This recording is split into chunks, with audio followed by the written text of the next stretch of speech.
Hey, Prime members, you can binge 8 new episodes of the MrBallen podcast 1 month early and all episodes ad-free on Amazon Music. Download the Amazon Music app today.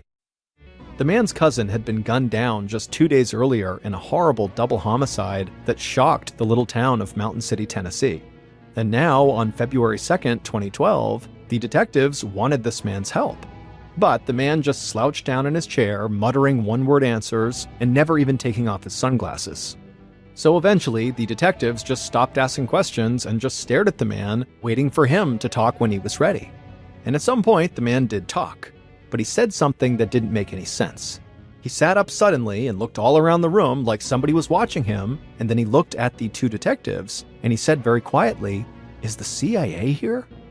The detectives had no idea why the American spy agency would be interested in a Tennessee murder case, but now they needed to find out.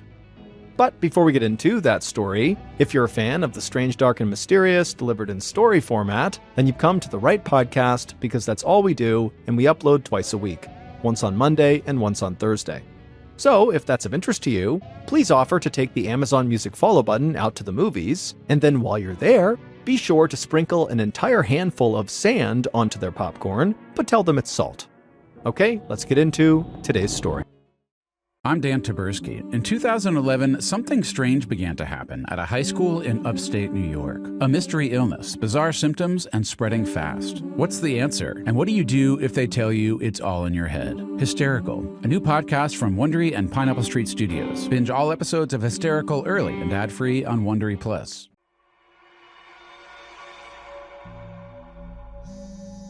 It was after 11 p.m. on January 30th, 2012, when Billy Payne Jr. got a call. A buddy of his wanted to come to his house in Mountain City, Tennessee to buy some drugs. But Billy didn't appreciate getting that call. Sure, Billy was a small-time drug dealer, but he wasn't the crazy bachelor he used to be a few years earlier.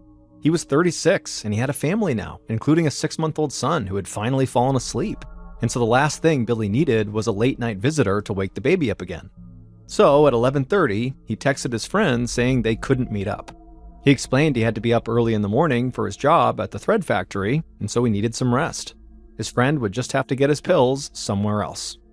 But as much as this call was annoying because it was inconveniencing, the truth was Billy was actually in the process of trying to leave his drug-abusing past behind. Billy had always been the life of the party in his small town. He was the guy who always had a beer in his hand and an endless parade of girlfriends. He drove a Mustang and bragged about going to Las Vegas for the weekend. His cousin, Jamie Curd, described Billy as being a man with caviar tastes on a working man's budget. But all that high living had a price. Billy had developed a nasty addiction to opioid painkillers, an addiction that he supported in part by selling opioids himself. Billy knew he'd made his share of mistakes in his life, including the fact that he had a young son in Florida that he never saw, but his opioid addiction was the worst. It clouded his judgment, it sucked up his money, and always left him feeling desperate for more. After Billy finished texting his friend, telling him not to come over, he went to go peek in on his baby, Tyler, who was all tucked into his crib. Billy smiled at the baby, and then he headed down the hall to join his girlfriend, Billie Jean Hayworth, in bed.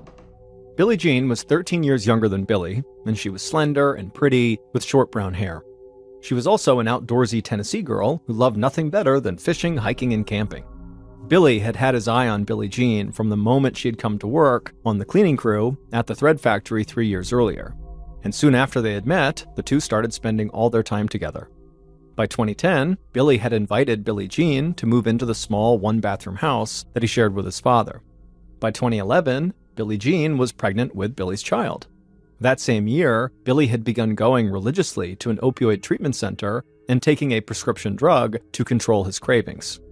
And while the new year was still only a few weeks old, Billy still had a feeling that this year, 2012, would be the year he could finally start calling himself a former opioid addict. Billy felt grateful as he looked down at his sleeping girlfriend, but he didn't look for long.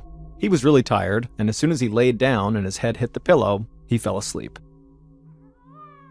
But parents of infants rarely get to sleep for very long, and just after 5 a.m., baby Tyler started wailing from his crib. Billie Jean wearily swung her feet out of the bed and onto the floor, and then set off down the hall to try to calm the baby down. Billy woke up to all the commotion, and he lay there quietly, listening to the sounds of Billie Jean heating up a bottle for Tyler. He could also hear another voice out in the kitchen. It was his father. Sometimes the house felt a bit cramped, with all of them living there together, but it filled Billy with happiness to watch his father hold little Tyler. After a few minutes, Billy heard Billie Jean changing the baby's diaper, and he heard his father saying goodbye and leaving for work. Then Billy felt Billie Jean slide back into bed next to him, and then he began to nod off again, even though he knew the alarm would soon wake him up. And it was at this point that Billy heard the sound of the sliding glass side door open. Just for a moment, he thought maybe his father must have forgotten something and come back. But then a shadowy figure suddenly loomed in the bedroom doorway, standing there completely silent and still. And even in the darkness, he could tell this was not his father. Billy suddenly was terrified, and he managed to blurt out, "What the hell?" And then everything went black.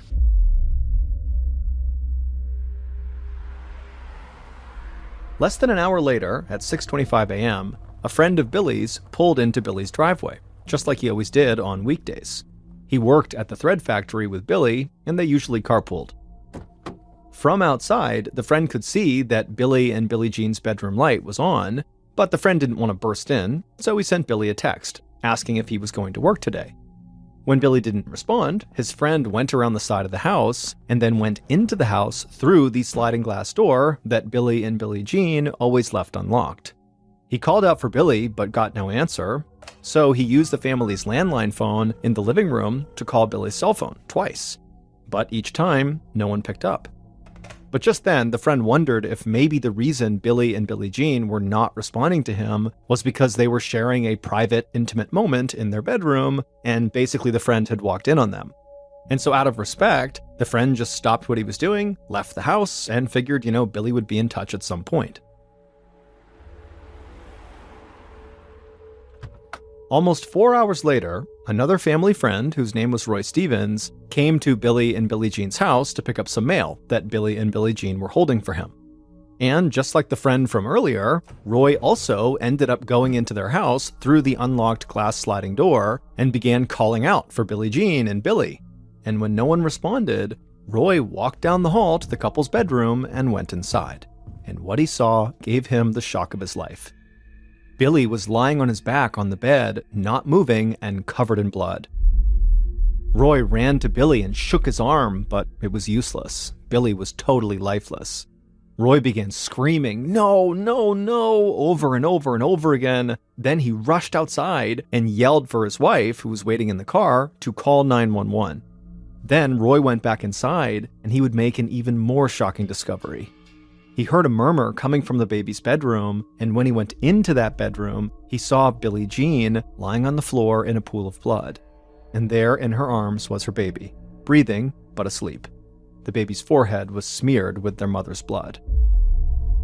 Roy couldn't believe what he was looking at, but he just reached down and scooped up the child, and then ran out of the house as fast as he could. Minutes later, paramedics reached the house, but there wasn't anything they could do for Billy and Billie Jean. The EMTs said the couple had likely been dead for hours. This was now a job for homicide detectives. Agent Scott Lott, a veteran detective with the Tennessee Bureau of Investigation, was one of the first law enforcement officials on the scene, and he began photographing everything he saw. He knew immediately that this was not your typical East Tennessee murder that grew out of an alcohol-fueled argument or a domestic dispute. This was something more sinister. It looked like Billy had been shot with a single bullet before he could even get out of bed, and he also had this deep gash on his throat. Lott left the bedroom and walked down the hall to the nursery, and he saw Billie Jean lying on the floor by her baby's crib. She had also been shot with a single bullet. Lott knew she had to have been killed while she was clutching her baby, and the thought of that was so disturbing and just so sad. Lott got down on his hands and knees and began to look for the actual bullet that killed Billie Jean, and he found it lodged in the baby's bouncy seat. Lott was amazed that the baby had somehow been left unhurt in all of this carnage. Aside from the murder victims themselves, Lott felt like the house seemed remarkably undisturbed. There was no sign of a struggle or a robbery or destruction of Billy and Billie Jean's property. whoever committed these murders was very clean and efficient. After Lott's initial search of the house, he walked outside and waited for Billy's father to come home. Billy's father choked back sobs when he came roaring up to the house in his truck. He had gotten a call from a sheriff's deputy telling him what had happened at his house. He stepped out of the truck, and Detective Lott went over to meet him. Billy's father told Lott that everything had seemed perfectly normal when he left that morning. Billie Jean had been feeding the baby in the pre-dawn darkness, and he was getting ready for work. And now, just a few hours later, his whole property was marked off with yellow police tape, and his son and his son's girlfriend were dead. The old man just couldn't make any sense of it. But as Lott listened to Billy's distraught father, it dawned on him that the killer or killers must have planned the attack in great detail. Billy's dad said he left for work at 5:30 a.m., and Billy needed to go to work an hour later. That left only 1 hour when Billy and Billie Jean would have been home alone with the baby. Lott thought the chances were good that the killer or killers had been waiting in the dark outside the house for their opportunity to attack this young couple, and the thought of that just made Lott's skin crawl. By 2 p.m., the detectives were ready to release the bodies to the morgue for autopsy, and Lott was eager to start talking to people who knew the victims. His investigators had combed every square inch of the house and learned almost nothing from it. Lott didn't know whether he was dealing with a drug cartel hit or a serial killer or something else entirely.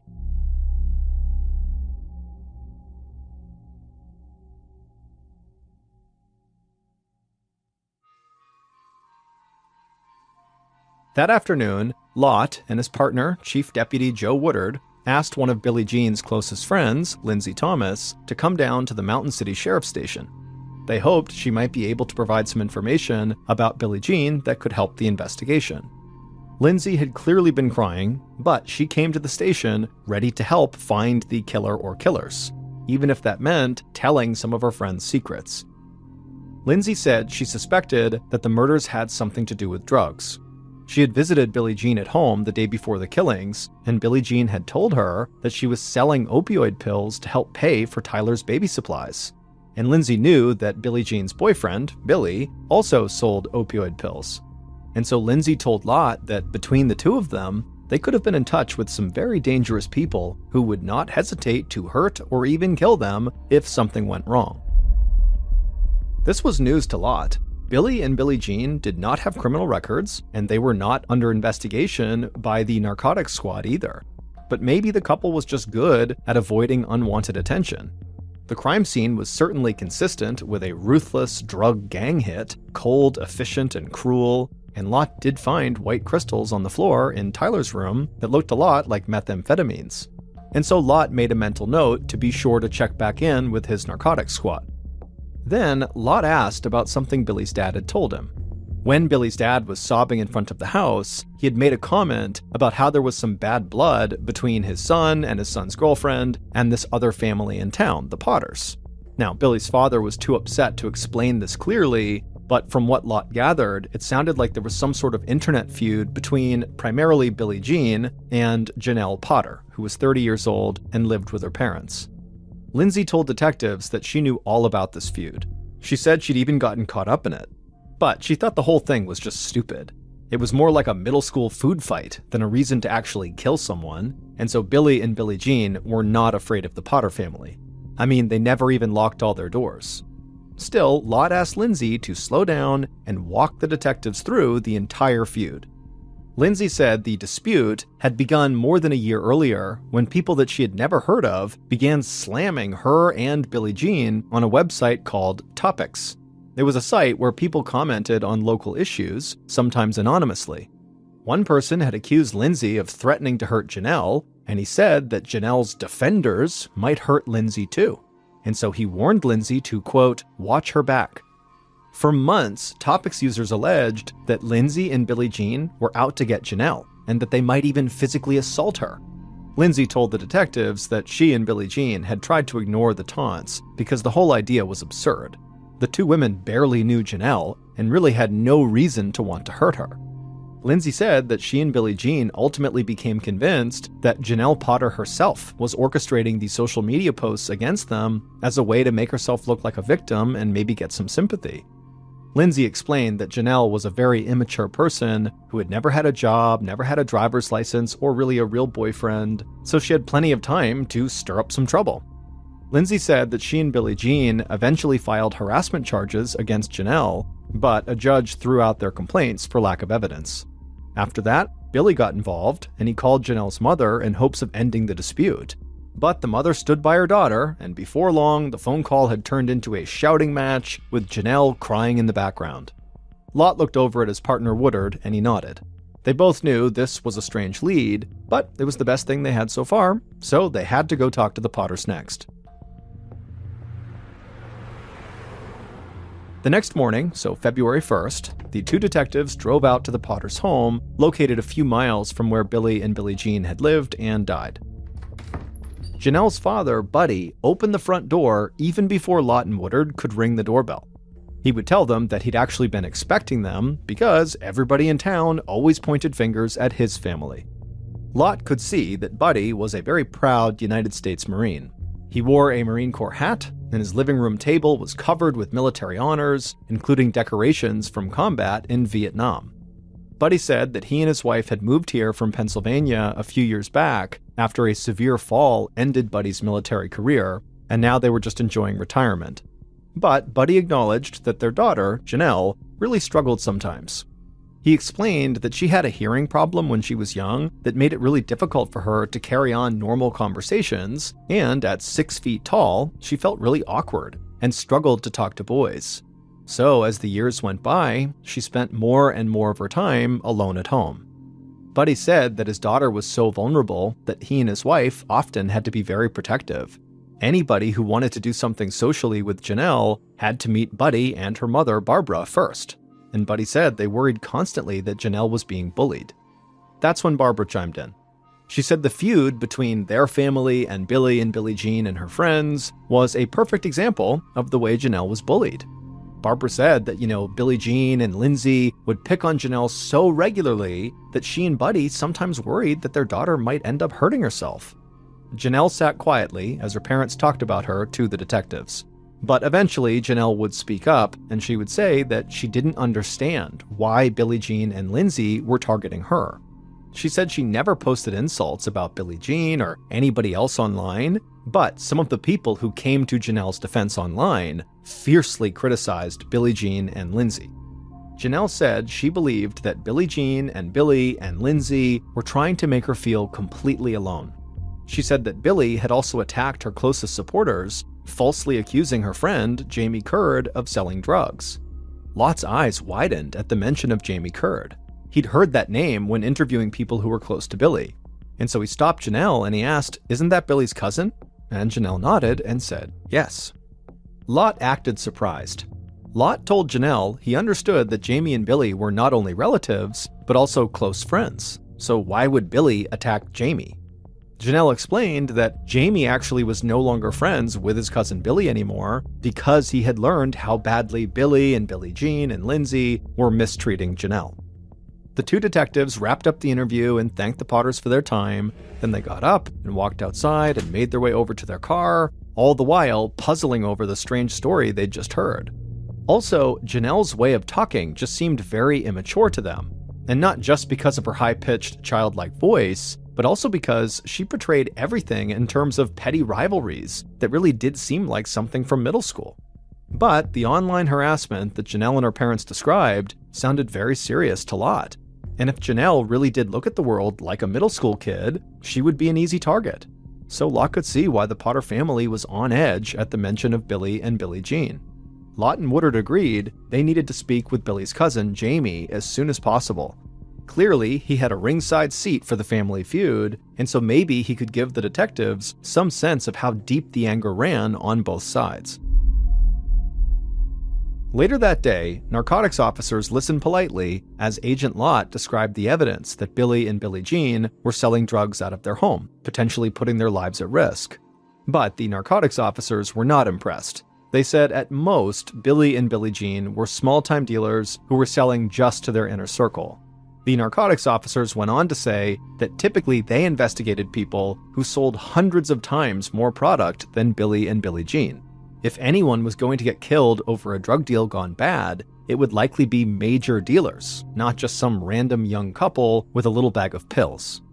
Nothing the narcotics officer said surprised Lott, but the dead end left him with only one real lead in the case. Now he was even more interested in his upcoming conversation with Jamie Curd. By the time Jamie walked into the sheriff's office on Thursday, February 2nd, so 2 days after the murder, the detectives had thoroughly scrubbed his background. They talked to friends of the victims, as well as Jamie's own sister, about Jamie's relationship with Billy and Janelle. People said that Billy was probably the best friend Jamie had ever had. The two men had worked together on the same exact machine at the thread factory, and then they often went out and partied together after the shift was over. And when Jamie's dog died a few years ago, Billy had even come over with beer to commiserate and to comfort his cousin. And when Jamie couldn't find a girlfriend, Billy had introduced him to Janelle Potter, who had just as much trouble getting a date as Jamie did. And Jamie and Janelle hit it off and began spending time together, but they had one problem. Janelle's parents did not like Jamie. At one point, they even banned him from coming inside their house. And so that was when Jamie began offering to come over and repair the Potter family's computers, because it was literally the only way he could think of that he could still see Janelle. But Jamie's relationship with Janelle ultimately drove a wedge between Jamie and his cousin Billy as the online feud spread to Facebook and other social media, and then to the courts.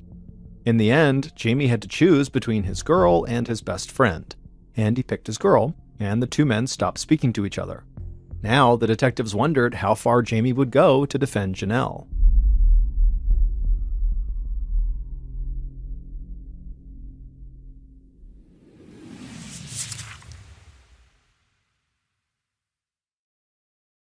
Divorced, beheaded, died. Divorced, beheaded, survived. We know the 6 wives of Henry VIII as pawns in his hunt for a son, but their lives were so much more than just being the king's wives. I'm Arisha Skidmore-Williams. And I'm Brooke Ziffrin. And we're the hosts of Wondery's podcast, Even the Royals. In each episode, we'll pull back the curtain on royal families past and present from all over the world to show you the darker side of what it means to be royalty. We rarely see Henry VIII's wives in their own light, as women who used the tools available to them to hold on to power. Some women won the game, others lost, but they were all unexpected agents in their own stories. Being a part of a royal family might seem enticing, but more often than not, it comes at the expense of everything else, like your freedom, your privacy, and sometimes even your head.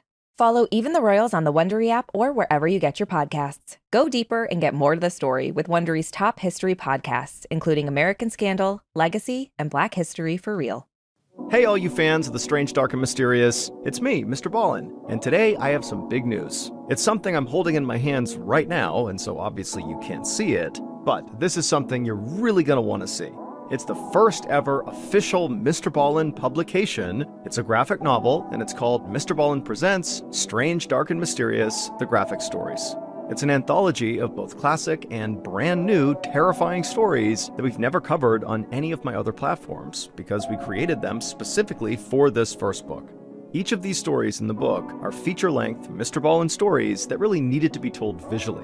And the artwork in this book is, I'm looking at it, and it's just absolutely stunning. So the book is not actually coming out until my birthday this year, October 1st, but you can pre-order it right now at book.ballenstudios.com. Again, that's book.ballenstudios.com.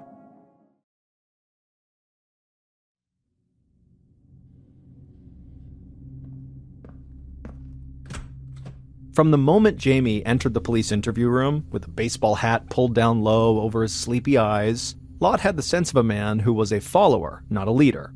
Jamie himself was quick to make it clear that he was a country boy who had never strayed too far from eastern Tennessee.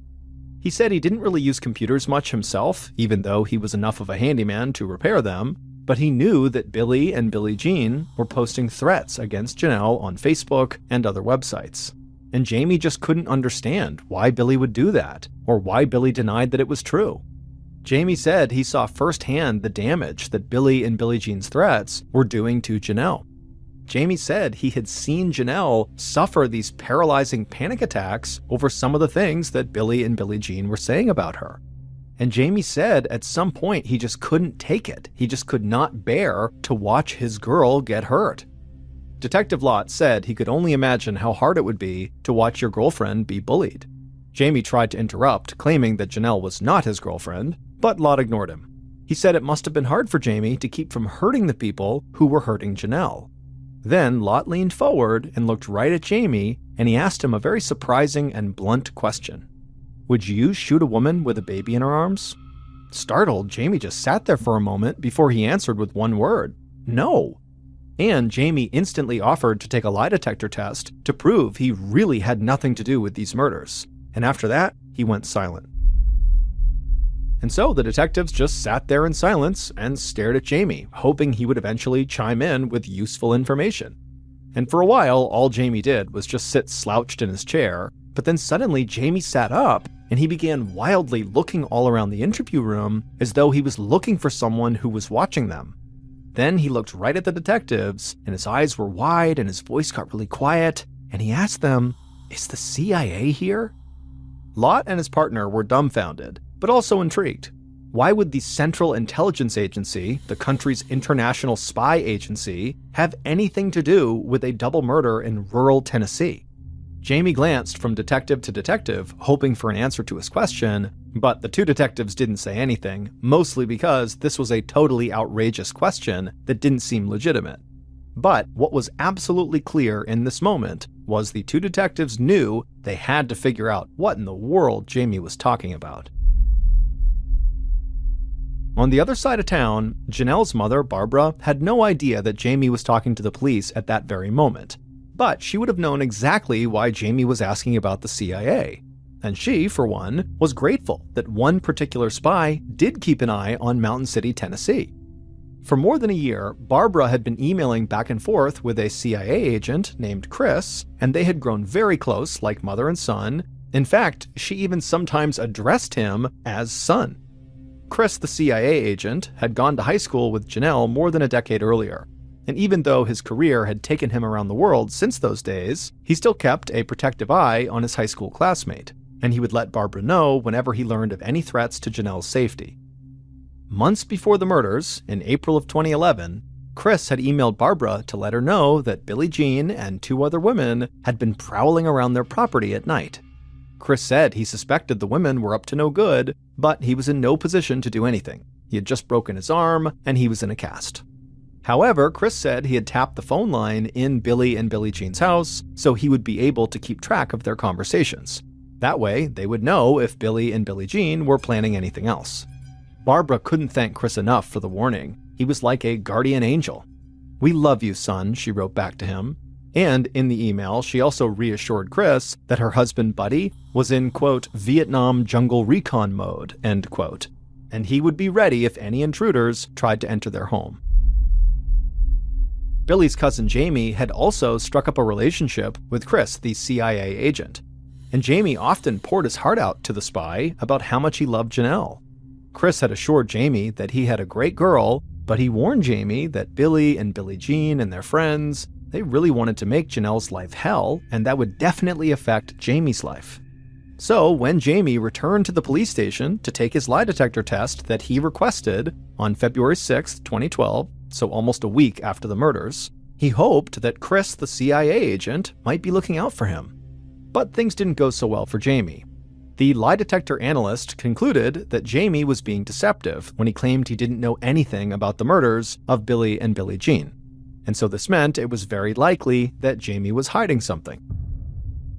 And this was exactly what Agent Lot was hoping for.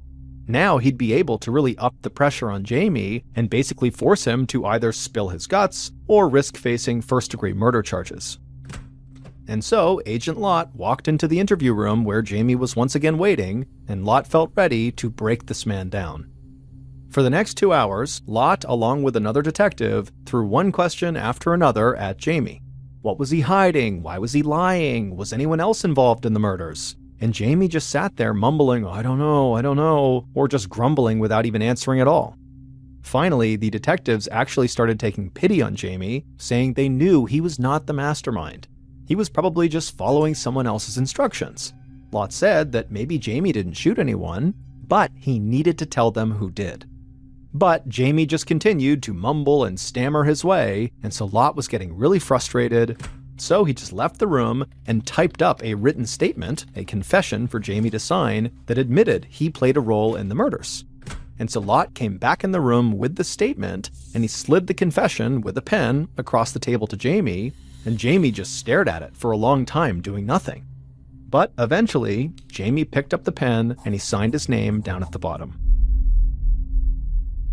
After the interrogation ended, Jamie looked completely defeated, and so he very quickly just agreed to let the detectives come out to the parking lot and search his car. And in his car, scrawled on a scrap of paper on the front passenger seat, the detectives found email addresses for not only Jamie, but also for Barbara and Janelle. This was like a goldmine to Lott. Now that Jamie had confessed to a backup role in the murders, the detectives could get a search warrant to see all the messages written to and from these email addresses in the months leading up to the murders. If there was a larger plot to murder Billy and Billie Jean, then the detectives would soon know about it.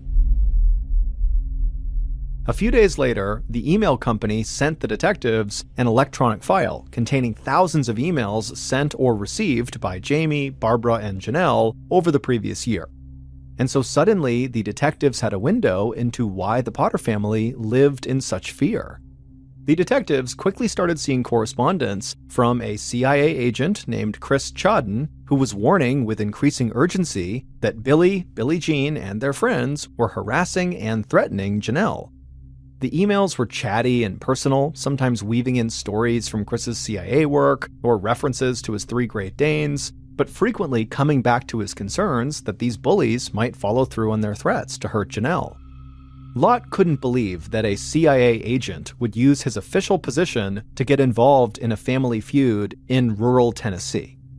The emails showed that for months in 2011, Chris had tried to get a CIA ID card for Janelle's father, Buddy, so that Buddy could acquire military-grade weapons that are normally off-limits to civilians. And so the whole thing just seemed extremely unprofessional to the detectives. So Lott and another detective decided to track down Chris and just ask him what was going on. The detectives found a guy named Chris Chodden who graduated with Janelle from a high school in Pennsylvania, and so Lott got his phone number and called him up. Chris seemed surprised to be getting a call from police in Tennessee, but he agreed to talk. And the next day, Lott and the other detective drove up from Mountain City to Delaware to meet with Chris for coffee at his house. After the detectives and Chris had taken a seat at the kitchen table, they talked for a few minutes, just kind of general niceties, and then Lott just pushed a stack of papers across the table to Chris and told him they were copies of emails that he had written to his old high school classmate, Janelle Potter. But Chris just looked blankly at the papers and then at the detectives, and he said he had never sent an email to Janelle Potter, ever. He knew her in high school, but they were never really friends and did not stay in touch after graduation. He said he didn't know what those papers were, but they had nothing to do with him. Lott then asked Chris about his work for the CIA, and Chris nearly broke out laughing. The CIA? Chris said he was a police officer, just like the two detectives, but he had never had anything to do with the CIA, and he certainly wasn't a spy. Lott asked Chris if he had broken his arm recently, and Chris said he had never broken it. Lott and the other detective believed Chris. He was nothing like the brash CIA agent in the emails, and he seemed genuinely surprised to be asked questions about a woman he barely knew. But now Lott needed to know, if Chris was not the author of all those emails, who was?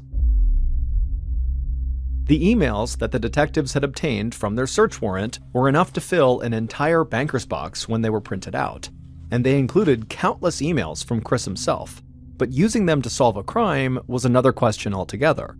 They were not in any particular order, and they covered a wide array of subjects, from everyday trivia like Janelle's love of floppy-eared dogs to Chris's tale of international assassinations.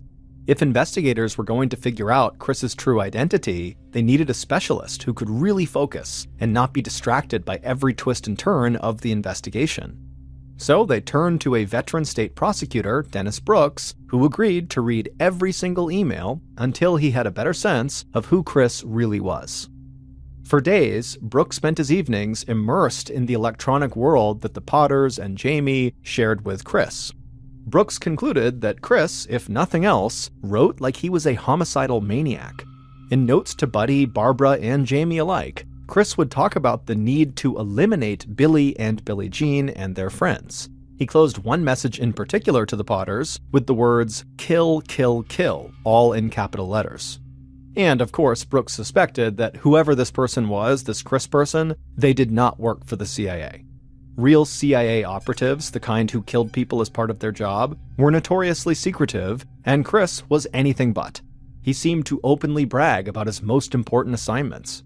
But there was one striking thing about every single one of the notes from Chris that convinced Brooks that the real author, the real Chris, could only be one person. And that person was the mastermind behind the murders of Billy and Billie Jean, using others as unwitting pawns.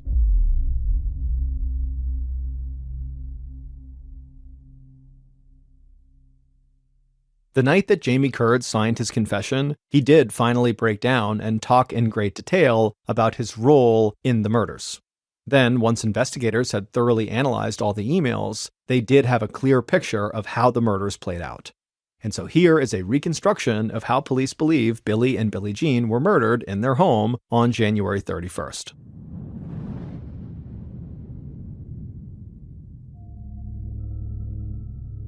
Around midnight on January 31st, so right as Billy was crawling into bed, a few miles away, Billy and Billie Jean's killer told Jamie that they needed a favor from him. Would Jamie take a ride to Billy and Billie Jean's house and stand lookout? Jamie knew what this favor really meant. The killer was finally going to take drastic action against Billy and Billie Jean, and they needed someone else for backup. Jamie did not like this idea, but he had known this night was coming for months, and so he agreed to go. So Jamie and the killer drove to a church that was near Billy and Billie Jean's house, where they could see whoever left or entered, and they waited. Eventually, they saw the light go on as Billie Jean brought her baby into the kitchen for a bottle. Then they saw Billy's father packing his lunch for work, and then walking out the door around 5:30 a.m. This was the moment they were waiting for, when Billy and Billie Jean were all alone with just their baby in the house. Now, the couple was going to get what was coming to them. Jamie and the killer put on gloves, and then the killer gave Jamie a handgun so they'd both be armed.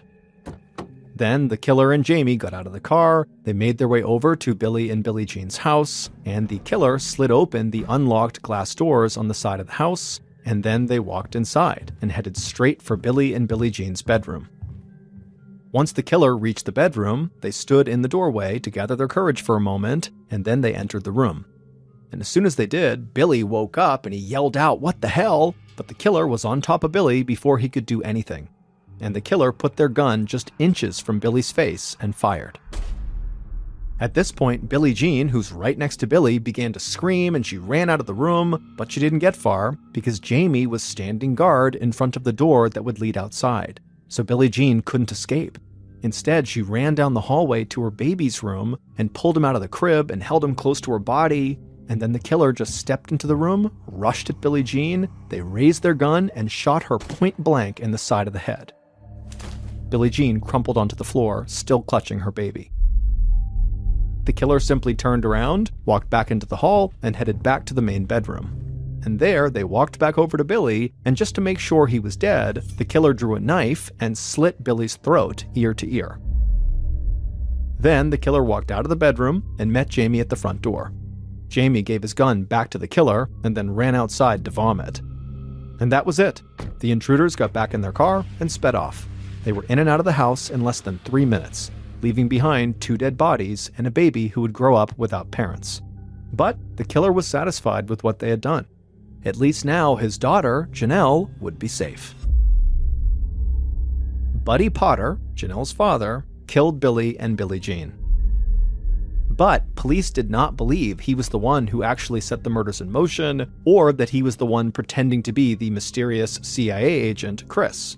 Still, police easily had enough evidence to arrest Buddy, and they hoped that once they had him in custody, he would confirm that somebody else had pushed him to kill.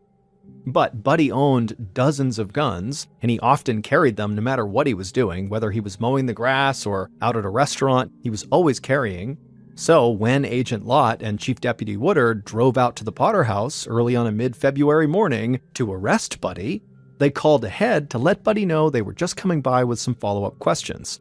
The last thing the two detectives wanted was to surprise Buddy and accidentally trigger an armed standoff. When they got there, Buddy let the two detectives into the house, but the moment Lott told him they were actually there to arrest him for murder, Buddy reached for a gun. But Lott and Woodard were ready, and they instantly tackled Buddy, pinning his arms and getting him into handcuffs. Then they dragged him outside, put him in the cruiser, and went back to the sheriff's office.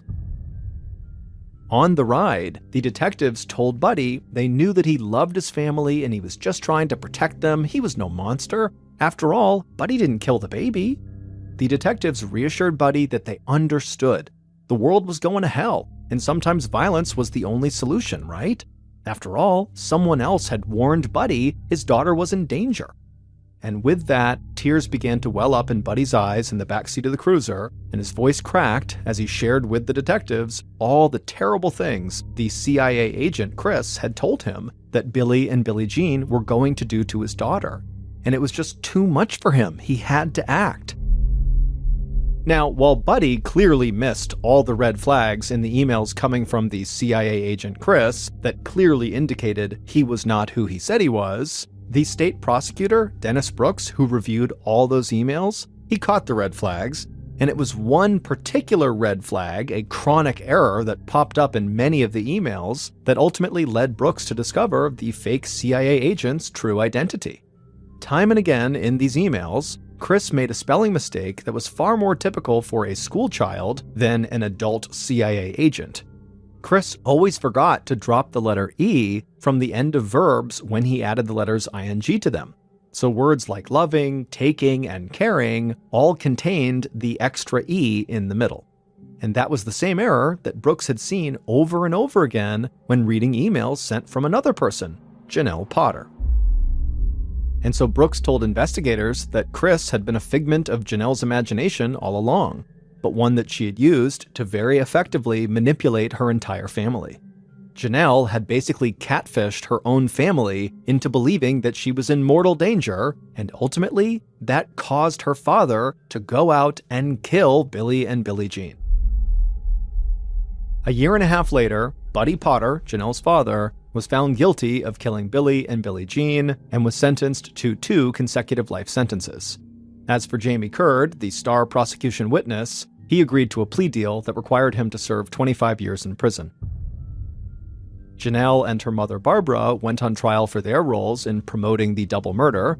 Janelle's attorney argued that she was too childlike to murder anyone, and she shouldn't be punished because her father was overly protective. But the jury was not buying it, and ultimately she and her mother were both sentenced to life in prison.